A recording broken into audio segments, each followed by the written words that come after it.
Pessoal, bom dia. Dando continuidade ao nosso conteúdo, a gente vai iniciar o conteúdo do segundo bimestre, certo? Onde no segundo bimestre a gente vai estudar a parte que diz respeito ao que nós chamamos de lei dos seno. Essa parte aqui de cima eu vou fazer uma explicação bem rápida, vou resolver dois exemplos que é onde vocês realmente dá para entender, certo? Professor, o que é que diz a lei do seno? A lei do seno diz o seguinte: quando eu tenho um triângulo, se eu tenho um triângulo qualquer, certo? No caso, três lados, A, Bzinho e Czinho, certo? Azinho, Bzinho e Czinho. E os três ângulos internos do triângulo, Azão, Bzão e Czão. O que é que diz a lei do seno? A lei do seno tem uma regra de proporcionalidade entre o lado e o seno do ângulo oposto a esse lado. Como assim? Vamos começar com o Azinho, certo? O lado Azinho sobre o seno do ângulo oposto. Quem é o ângulo oposto ao Azinho? É o Azão. Então, Azinho sobre o seno de A igual, pega o outro lado, pega agora o lado B. Quem é o ângulo oposto ao B? É o Bzão. Então, vai ficar o quê? Bzinho sobre o seno do ângulo oposto é igual, no último lado, Czinho sobre, aliás, Czinho aqui embaixo, né? Sobre o seno do ângulo oposto a ele. Então, Czinho sobre o seno de C. Aí a pergunta: professor, eu sempre vou usar essas três igualdades, no caso essas duas igualdades, essas três relações? Não. Você sempre vai usar duas a duas. Como é que eu vou saber qual é que eu vou usar? Vai depender da figura. Como assim, professor? Vamos para esse primeiro exemplo. Exemplo 1. Suponha-se que eu tenho esse triângulo, certo? Onde aqui eu coloquei dois lados. Um eu chamei de 15, que é esse lado aqui, ó, do triângulo. Esse outro lado eu estou chamando de X. E eu dei dois ângulos internos deles, 105 graus e 45 graus, certo? Primeira observação que eu lhe faço: professor, o senhor só deu dois ângulos. Esse terceiro ângulo, como é que eu faço para descobrir? Presta atenção nessa observação. A soma dos ângulos internos de um triângulo terá que ser sempre 180 graus. Professor, pode ser que porventura ele já coloque o terceiro ângulo? Pode. Só que eu estou colocando esse exemplo porque pode ser que ele não coloque o terceiro ângulo. Mas se ele não colocar, tem como você descobrir. Como é que eu vou descobrir? A soma dos três ângulos tem que ser sempre o que eu estou dizendo? 180 graus. Pessoal, então sempre no triângulo, a soma dos três tem que ser 180 graus? Tem. Sempre. Sempre, sempre mesmo. Então vamos lá. Se eu somar esse com esse, ó, 105 mais 45, vai ficar o quê? 0, 5, 150. 150, para chegar em 180, falta o quê? 30. Então, esse ângulo aqui, apesar de ele não ter fornecido, dá para a gente descobrir que é facilmente o quê? 30 graus. Então, sempre que ele só der 2, se ele der os 3, não tem problema. Se ele der 2, descubra logo o terceiro, que pode ser que você possa vir a precisar, certo? Mas, professor, como é que eu resolvo então? Então, vamos lá. Qual é a dica que eu lhe dou? Ele forneceu dois lados. Um ele forneceu o valor, o outro ele forneceu que é justamente o que ele quer, que é o X. Sempre começa pelo X, que é o que ele quer. Então vai ficar o seguinte: X sobre o seno do ângulo oposto. Lembra que eu te disse? O ângulo oposto a X. Quem é o ângulo oposto a X? 45 graus. Então é seno de 45 graus. Isso tem que ser obrigatoriamente igual. Qual foi o lado que ele forneceu? 15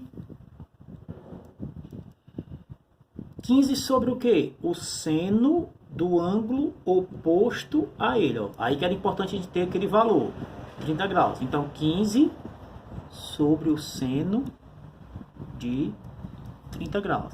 Ah, professor, então o 105 aqui eu não vou nem usar no cálculo. Vai não. Se eu iria usar o 105 se o 15 tivesse nessa posição. Aí você teria que usar essa relação.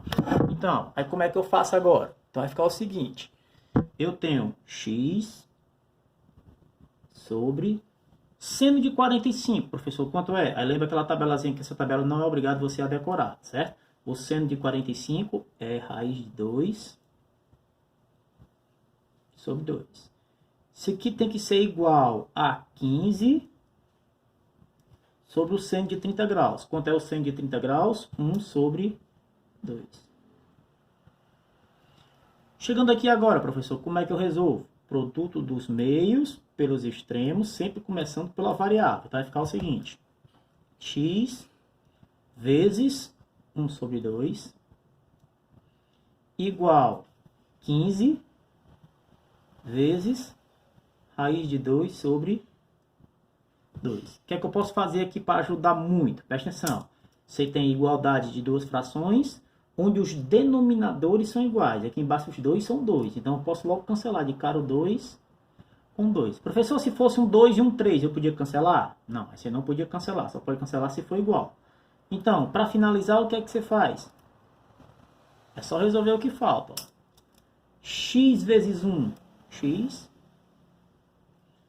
15 vezes raiz de 2 é simplesmente 15, só juntar.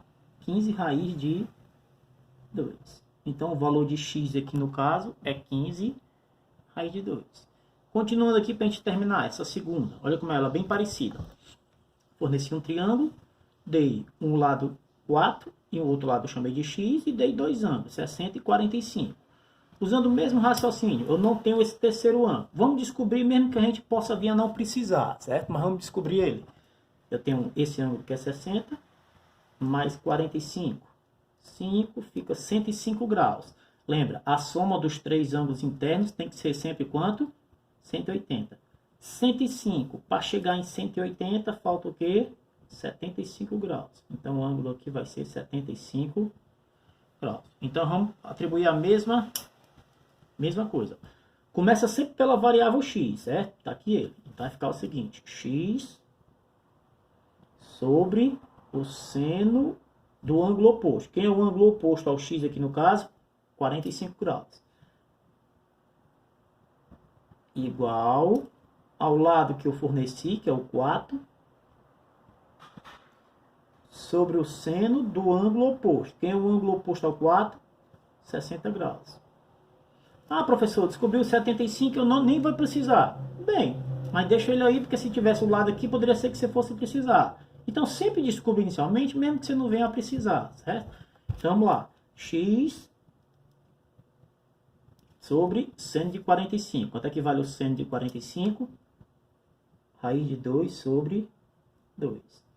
Igual 4 sobre o seno de 60. Seno de 60, raiz de 3 sobre 2. O que é que eu faço agora? Múltiplo produto dos meios pelos extremos. Vai ficar o seguinte. X vezes raiz de 3 sobre 2 igual 4 vezes raiz de 2 sobre 2. Mesma observação que eu fiz ali em cima, eu vou fazer agora. Igualdade de frações, denominadores iguais. Então, posso logo cancelar o 2 com o... Posso logo cancelar o 2 com o 2. O que é que você faz agora? Pensando que esse final é um pouquinho mais complexo que o passado. Porque aqui eu multipliquei x vezes 1, ficou x direto. Aqui agora eu vou multiplicar x vezes raiz de 3. Então vai ficar raiz de 3x vezes x, né? Igual 4 vezes raiz de 2, 4 raiz de 2. Termina aqui? Ainda não, porque esse raiz de 3 está multiplicando. Então, como ele está multiplicando, ele vai ter que passar o quê? Dividindo. Então, eu vou dizer que a resposta vai ser x igual a 4 raiz de 2. Isso tudo sobre raiz de 3. Seguinte, eu vou finalizar aqui, certo? Se ele estivesse na aula em sala, eu não finalizaria aqui, porque numa fração, a raiz ela não pode vir no denominador. Só que isso aqui é um pouco complexo para eu explicar agora. Se alguém quiser procurar até sobre isso, isso chama racionalização. Se alguém quiser procurar na internet algum vídeo sobre isso, vai ver o que é. Eu vou explicar isso aqui mais quando a gente voltar. O que é que vem a ser racionalização, que é quando a raiz aparece aqui. Mas por enquanto eu vou parar por aqui, certo? Então segue esses dois exemplos, tomara que dê para ter entendido.